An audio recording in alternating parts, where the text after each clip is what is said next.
Sumainyo ang Panginoon. At sumairi. Ang mabuting balita ng Panginoon ayon kay San Mateo. Papuri sa iyo, Panginoon. Noong panahong iyon, sinabi ni Jesus sa kaniyang mga apostol, "Ngayon, sinusugo ko kayo na parang mga tupa sa gitna ng mga asong gubat. Maging matalinaw kayo, gaya ng mga ahas, at matapat, gaya ng mga kalapati. Mag-ingat kayo, sapagkat may mga taong magkakanulo sa inyo sa mga hukuman at hahagupin nila kayo sa mga sinagoga. Dahil sa akin, ihaharap kayo sa mga gobernador at mga hari at magpapatotoo kayo sa harapan nila at ng mga hintil. Kapag nililitis na kayo, huwag kayong mabalisa tungkol sa sasabihin ninyo o kung paano ninyo sasabihin.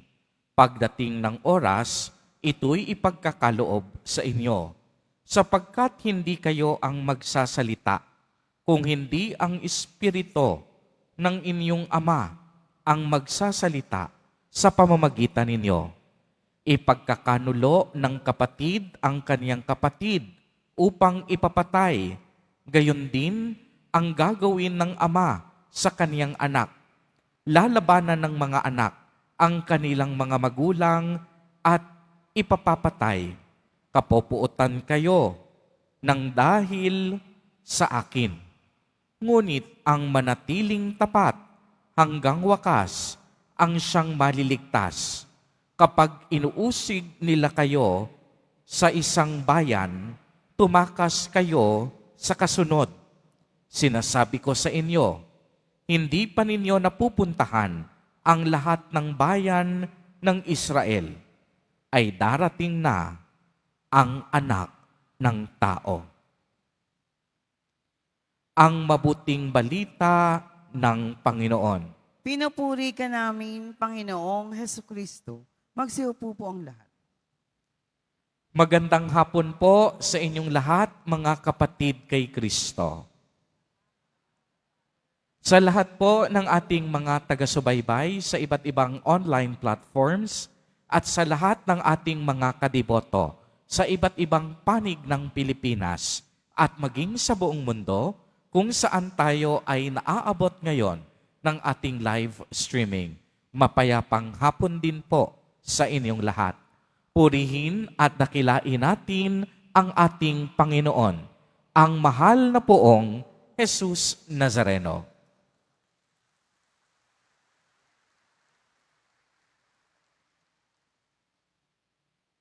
Mga kapatid kay Kristo, malugod po namin kayong tinatanggap sa Basilica Minor at Pambansang Dambana ni Jesus Nazareno.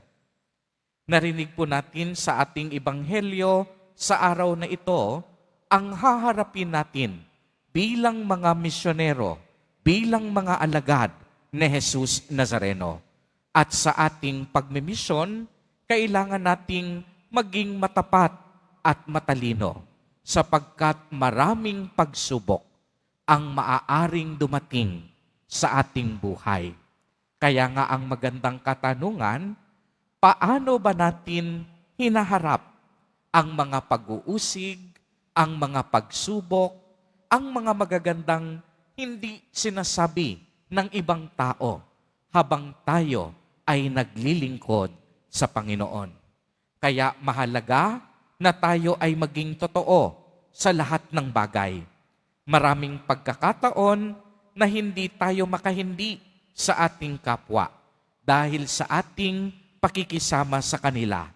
At minsan, humahantong din sa pambobola o hindi pagsasabi ng totoo para mapansin at para sundin tayo ng ibang tao. Ngunit ang hamon sa atin sa araw na ito, maging matapat sa ating misyon. Maging totoo tayo sa ating paglingkod kay Jesus Nazareno. At wag na wag tayong matatakot sapagkat isusugo ni Jesus ang Espiritu Santo upang manguna sa atin, upang siya ang magsalita sa atin upang siya ang manatili nating katuwang habang tayo ay nagpapalaganap ng mabuting balita ng Panginoon. Sinabi nga dito sa ating ebanghelyo, ipagkakanulo ng kapatid ang kaniyang kapatid. Gayon din, gagawin ng ama sa kaniyang anak. Lalabanan ng mga anak ang kanilang mga magulang. Ngunit ang sinasabi dito ay hindi paglaban dahil sa kasamaan, ngunit pagtatanggol sa katotohanan. Upang sa gayon, ang bawat isa sa atin, habang ipinagtatanggol natin ang katotohanan, nakikilala natin ang Diyos sa ating buhay. Minsan nang sinabi ni Jesus Nazareno, "Ako ang daan, ako ang katotohanan, at ako ang buhay." Kaya anumang bagay na laban at labag sa katotohanan ay hindi kalugod-lugod sa presensya at kalooban ng Diyos. Kaya mga kapatid, anumang bagay na ginagawa natin na hindi angkop sa katotohanan, ito ay hindi panig sa Diyos. Kaya nga ang hamon sa atin, maging matalino tayo sa panahon ngayon. Lalong-lalo na humaharap tayo sa maraming problema sa gitna ng ating pamumuhay, sa ating pamahalaan, sa mga naglilingkod sa ating bayan. Kailangan maging matapat, mapanuri, at matalino tayo sa paghahanap ng katotohanan. Ang pagpanig sa katotohanan ay pagpanig sa Diyos. Tayong lahat binigyan ng konsensya ng Panginoon. Ang konsensya ang tinig ng Diyos sa ating buhay. Huwag tayong magpapadala sa mga sabi-sabi. Binigyan tayo ng konsensya ng Diyos, puwang sa ating buhay upang malaman natin ang totoo at hindi.